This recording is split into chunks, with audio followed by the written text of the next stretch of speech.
भगदड़ के बाद बर्बादी की इन तस्वीरों के पीछे मुख्य रूप से 4 वजह सामने आ रही हैं। पहली वजह, भीड़ का बेकाबू होकर बैरिकेड तोड़ना। दूसरी वजह, नहाकर लौटते वक्त लोगों के हुजूम का आना। तीसरी वजह, वीआईपी मूवमेंट का हल्ला होना। चौथी वजह, सोए हुए लोगों को जबरन हटाने की कोशिश करना। ये चारों कारण एक दूसरे से कनेक्टेड हैं और इन्हीं चारों के आसपास संगम नोज हादसे की पूरी कहानी सिमटी हुई है। घटना स्थल पर मौजूद जिन 100 से ज्यादा लोगों के बयान हमने इस रिपोर्ट को तैयार करने के दौरान सुने हैं, उनमें से कुछ के बयान आपको भी सुनवाते हैं। यहाँ पे प्रोटोकॉल के चक्कर में जब लोग भागने लगे तो यहाँ पे जो लेटे थे सर वो भी कुचल के यहाँ पे मारे। कोई वीआईपी आया था क्या? नहीं, वीआईपी प्रोटोकॉल आने के लिए सबको हटाया जा रहा था। तो सबको दौड़ाई कि आप लोग खड़े हो जाओ, खड़े हो जाओ। सब लोग खड़े हो गए। अचानक में इतनी तेज भगदड़ हुई कि वहाँ पे सब लोग एक दूसरे पे गिरने लगे। बस A130 है ना, 125 से लेके पूरा ये क्षेत्र है और यहाँ पे इतनी तेज भगदड़ हुई। इन बयानों से हमें भगदड़ की कहानी का एक अहम सिरा मिला। समझ में आया कि जो लोग पिलर नंबर 111 से 127 के बीच, जो कि संगम नोज के बेहद करीब का इलाका है, वहाँ सोए थे, उन्हें पुलिस ने जगाकर हटाना शुरू किया। मकसद शायद ब्रह्म मुहूर्त में स्नान के लिए आने वाले साधु संतों के लिए इलाके को खाली कराना था। हमारे रिपोर्टरों ने घटना के तत्काल बाद वहाँ मौजूद लोगों से बात की थी। उस बातचीत में एक चंदन लगाने वाला शख्स मिला जिसने बताया कि पुलिस शाम से ही लोगों से कह रही थी कि जगह को खाली कर दीजिए। लोग ब्रह्म मुहूर्त के इंतजार में वहीं सो गए थे। कल शाम को 6 से 7 के बीच में चेतावनी दी गई थी। लोगों को उठाया भी गया था विसल बजाकर और हॉर्न से कि यहाँ से चले जाइए, रेन बसेरों में जाइए। बाकी लोगों के पास में जगह नहीं होने के कारण यहीं पर वो सो गए थे। 12 से 1 से 2 के बीच में इतनी भीड़ हो गई थी, पाँव रखने की जगह नहीं थी।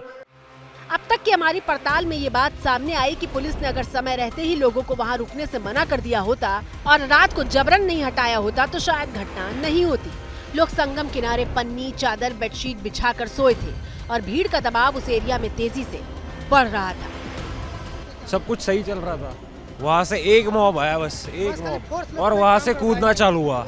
जब से यहाँ बैरिकेडिंग है वहाँ पे पुलिस फोर्स लगी हुई थी और वहाँ से जब कूदना चालू हुआ तो पीछे से फोर्स जो आई कूदना, वो बैरिकेडिंग टूटा, पुलिस सीधे हट गई।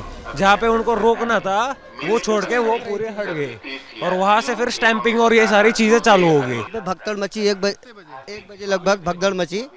उसमें क्या हुआ, एक रास्ता कर दिए, इसीलिए ऐसा हुआ। आने जाने का एक ही रास्ता कर दिए, इसीलिए ऐसा हुआ। कितने महिलाएं गिरी, सबको उठा उठा के हम लोग लेके हेल्प किए। इतना आपने क्या? भगदड़ मची बहुत, दोनों आने जाने का एक ही रास्ता। कभी कोई इधर से भाग रहा है, कोई इधर से जा रहा है। संगम की तरफ जाने वाली भीड़ को पुलिस ने पहले रोक रखा था, लेकिन भीड़ बेकाबू हुई, बैरिकेड तोड़ डाला और लोग आगे बढ़ने लगे। उसी दौरान संगम से स्नान करने के बाद भीड़ का एक जत्था वापस भी लौट रहा था। आने और जाने वालों की भीड़ सोए लोगों के पास पहुंच गई और शायद लोग डरकर भागने लगे। ये पोल पर जो नंबर लिखे गए हैं, ये नंबर इलाके की पहचान है। इस पूरे इलाके में घटना के बाद भगदड़ के निशान पड़े थे, लेकिन बाद में सफाई की गई। यहीं एक गंगा जल भरने के लिए लाया गया गैलन पड़ा मिला, जो पूरी तरह पिचक चुका था।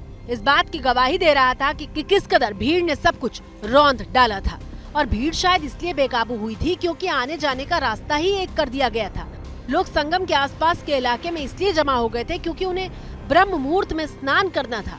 जो स्नान करके निकल रहे थे वो इसलिए नहीं निकल पाए क्योंकि प्रशासन ने पॉन्टून पुलों को बंद कर रखा था। और इसीलिए हम कह रहे हैं कि ये चारों तस्वीरें हादसे के कारणों से कनेक्टेड हैं। वीआईपी मूवमेंट की वजह से पुल बंद किए गए, संगम के पास भीड़ का दबाव बढ़ा, आने जाने और संगम नोज पर रुके लोग एक साथ जमा हो गए और जिसकी वजह से सारी की सारी व्यवस्था धरी की धरी रह गई और कुंभ की तैयारियों पर कालिक लग गई। For exclusive and insightful videos, subscribe to our new channel ABP Live Premium.